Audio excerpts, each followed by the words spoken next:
After a successful first few months of the 2017 season, the Yankees found themselves as buyers at the trade deadline, and general manager Brian Cashman decided that they were going to be smart buyers. Yankees On Demand sat down with him to discuss the post-deadline transformation. Well, I wanted to be, active in a way that almost everything we tried to do was with the future in mind at the same time as the present. And I'd say outside of the Garcia acquisition, we walked that line the whole way. Our focus was the starting rotation, the bullpen, and the corner side of the infield.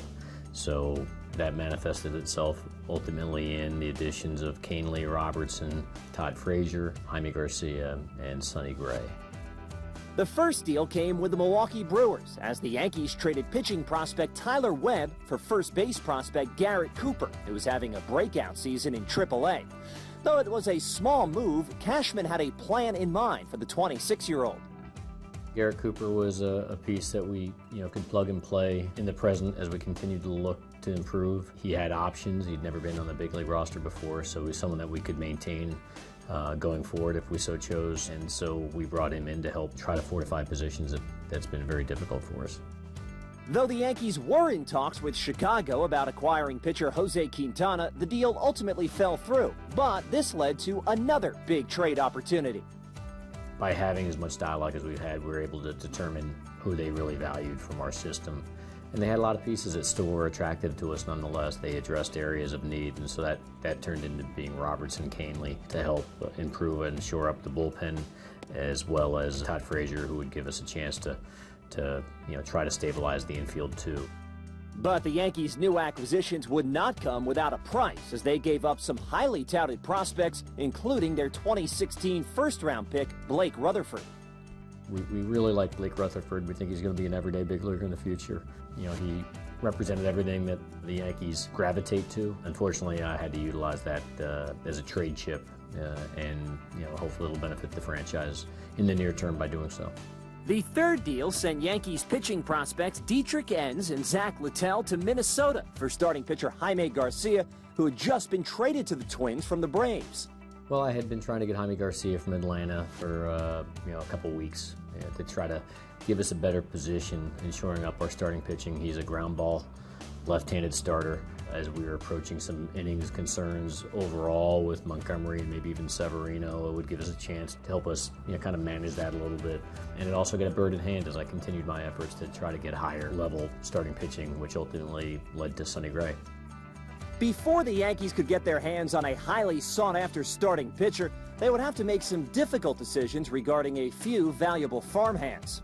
It was a difficult decision. It's gut-wrenching. Every time you make a decision, you get buyer's remorse. You don't focus as much as what you're importing as much as how difficult it is to be losing personnel. James Caprillion has been ranked at the highest level in our system as from the pitching category. Part of the things that factored into our decision to include him in the deal would be he's really not going to be major league ready for us as early as September of next year. Then you have innings limits and managing as we move forward. So he was tough to include, but the time frame as we kicked the can down the road and the need of Sonny Gray in the front end that led to that. Mateo's a high-end talent. He's someone that's really come on strong, and he has a chance to have a big impact in the major leagues for quite some time. And Dustin Fowler, he's done everything he needs to do. He just got hurt with a freak injury, but he's supposed to return back by March of next year, and hopefully all his tool sets will remain the same. So all these guys are tough to give up, and they were really gut-wrenching decisions.